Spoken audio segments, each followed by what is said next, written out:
है दोस्तों, आज हमने चर्चा करने वाले हैं यूरोपीय कंपनियों का आगमन के बारे में। समझ गए, जो कि आधुनिक इतिहास से का टॉपिक है और इस टॉपिक से एग्जाम में क्वेश्चन आते हैं। चलिए दोस्तों, इस टॉपिक को हम समझते हैं, इसके बारे में क्या है क्या नहीं। चलिए देखिए, पहली बात हम चर्चा करने वाले हैं दोस्तों कंपनियों का आगमन का क्रम के बारे में। समझिए ना दोस्तों, क्या थी कंपनियों के आगमन का क्रम के बारे में। तो क्रम के अगर बारे में कहा जाए तो चलिए दोस्तों देखिए, तो पहले पुर्तगाली आया। समझिए ना, अगर क्रम में आने वाला कौन था? पुर्तगाली था। तो कहने का मतलब कि पुर्तगाली आने वाला था तो कब आया? 1498 ईस्वी में आया। और कौन आया था? Vasco D gamma. Vasco D gamma कौन आया था? तो पहला पुर्तगाली 1498 में, यानी कहने का मतलब 17 मई 1498 में आने वाला पहला एक कौन था भारत में? तो पुर्तगाली था 1498 में। कब आया? 17 मई 1498 में। और कहाँ आने वाला कौन था? तो वास्को डी गामा था। और ये वास्को डी गामा जो आने वाला था ये कहाँ पहुँचा था? तो पहला बात है कि कालीकट बंदरगाह में, कालीकट बंदरगाह पर पहुंचा। और कालीकट बंदरगाह जो आपका केरल में है, और कालीकट बंदरगाह, और वहां पर अब्दुल मनिक नामक के भारतीय व्यापारी था जो कि इनका सहयोग किया वास्को डी गामा को। और आप सुने भी होंगे कि एक जमोरियन करके भारतीय साहित्य जो कि इनका स्वागत किए पहले तरह से वास्को डी गामा को। समझ गए? तो पुर्तगाली से समझ गए, इतना कॉन्सेप्ट को समझिए ना दोस्तों। अब चलिए दोस्तों, दूसरा आने वाला जो है क्रम अनुसार तो कहा जाए तो डच था। डच कब आता है दोस्तों? 1595 में आता है। और कोई बुक में आपका देखिए दोस्तों 1596 भी दे देगा, तो इससे आप दिक्कत नहीं लेना है। समझ गए दोस्तों। तीसरा आने वाला कौन है? अंग्रेज है, जो कि अंग्रेज 1600 में आता है। समझ गए। और चौथा आने वाला है जो फ्रेंच है। समझ गए। ये कब आता है? 1664 में आता है। देखिए, तो ये जो दोस्तों हमने अभी चर्चा की है दोस्तों, कि कंपनियों का आगमन का क्रम के बारे में कंफ्यूज नहीं होना है। तो पहला डच पुर्तगाली आता है 1498 में, डच आता है 1595 में, अंग्रेज आता है 1600 में, और फ्रेंच आता है 1764 में। अब चलिए दोस्तों, अब चर्चा करने वाले हैं कंपनियों का स्थापना का क्रम।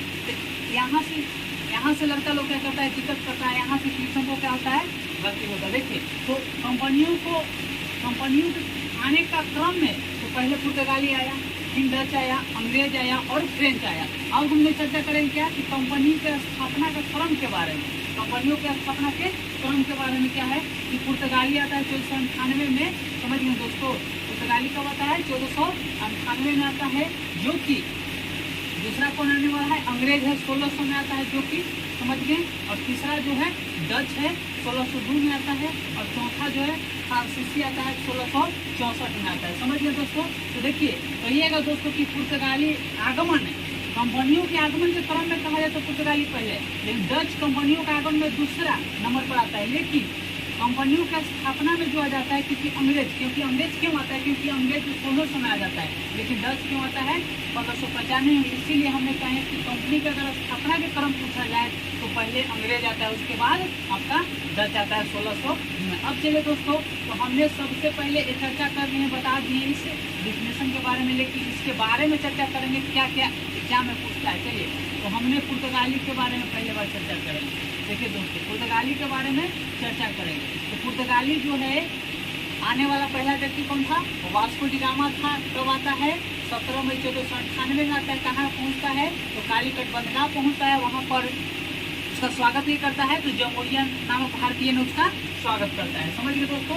अब कहने का सेंस ये है दोस्तों कि पुर्तगाली पहला गवर्नर किसको बनाया जाता है? तो यहाँ से क्वेश्चन क्या पूछेगा दोस्तों, तो पुर्तगाली का पहला गवर्नर 1505 से 1509 ईस्वी तक शासन रहता है।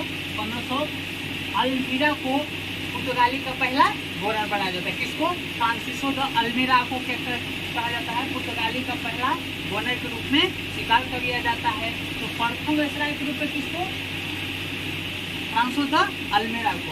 अब फ्रांसो द अल्मीरा गवर्नर के रूप में आता है और ये क्या करता है? पहली बार क्या करता है कि शांत जल नीति अपनाता है। क्या यानी कि शांत जल नीति कहने का मतलब क्या दोस्तों? कहने का मतलब क्या? ब्लू वाटर पॉलिसी लागू करता है।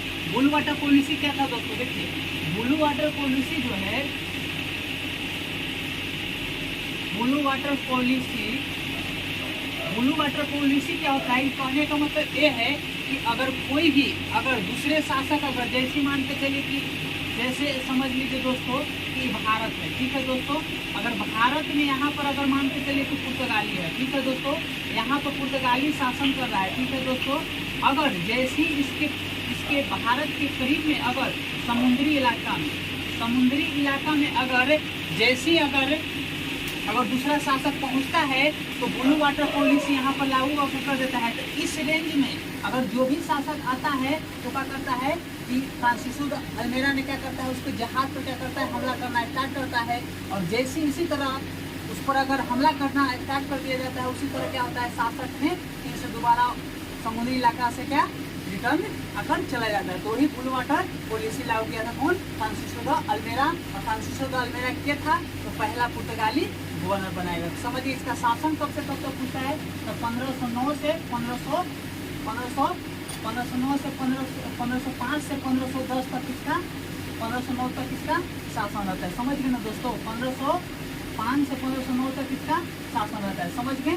चलिए अब दूसरा गवर्नर किसको बनाया जाता है दोस्तों, तो दूसरा गवर्नर जो पुर्तगाली का बनता है अल्बुकर्क को बनाया जाता है। किसको, अल्बुकर्क को दूसरा गवर्नर बनाया जाता है, जो कि 1509 से 1515 ईस्वी तक। समझ गए दोस्तों। तो 1509 में क्या किया जाता है कि अल्बुकर्क को गवर्नर बनाया जाता है और 1510 तक इसका, 1515 तक इसका शासन रहता है। अब देखिए अल्बुकर्क को देखिए, यहाँ से क्वेश्चन क्या पूछेगा दोस्तों कि अल्बुकर्क को क्या वास्तविक संस्थापक भी कहा जाता है। तो क्वेश्चन आपसे पूछेगा कि अल्बुकर्क, पुर्तगाली का दूसरा गवर्नर अल्बुकर्क को वास्तविक संस्थापक भी कहा जाता है। समझ गए। और वास्तविक संस्थापक, समझ गए दोस्तों। और इसने क्या किया था, अल्बुकर्क ने राजधानी अपना कहाँ बनाया था, पुर्तगाली का राजधानी अपना कहाँ बनाया था, कोची में बनाया था। समझ गए दोस्तों, समझ गए ना। और जो अल्बुकर्क से एक क्वेश्चन क्या पूछता है दोस्तों, उस क्वेश्चन को समझिए। क्या है कि 1510 में क्या करता है, अल्बुकर्क ने भी बीजापुर के यूसुफ आदिल शाह से गोवा को जीत लेता है। तो 1510 ईस्वी में अल्बुकर्क ने क्या करता है, बीजापुर के यूसुफ आदिल शाह से क्या करता है, गोवा को जीत लेता है। तो आप सुने होंगे दोस्तों कि 1960 तक के जो है स्वतंत्रता के बाद भी 1961 तक जो है तो पुर्तगाली क्या रहता है, शासन में रहता है। समझ गए ना। अब सुने होंगे कि आपका 1987 ईस्वी में जाके, यानी कि कहने का मतलब कि 56वां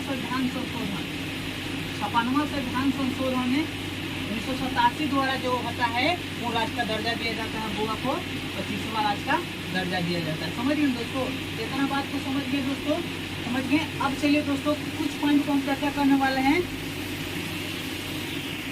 चलिए अब जो दूसरा जो आता है दोस्तों, अब डच के बारे में। तो डच कब आता है दोस्तों, डच जो है 1595 में आता है। और डच आने वाला पहला यात्री कौन था, कैनेडियन हाउटमैन था। कौन था, कैनेडियन हाउटमैन। ये कहाँ पहुँचता है, तो ये जो बंदा है सुमात्रा पर पहुँचता है। कहाँ पहुँचता है, सुमात्रा। समझ गए ना। तो इसीलिए अगर दोनों का जोड़ के याद कीजिएगा दोस्तों तो दिक्कत नहीं होगा भूलने में। जैसे डच जो था पहला यात्री कौन था, वास्को डी गामा था। और पुर्तगाली कौन था, पहला पुर्तगाली यात्रा कौन था, वास्को डी गामा। और डच कौन था, कैनेडियन हाउटमैन।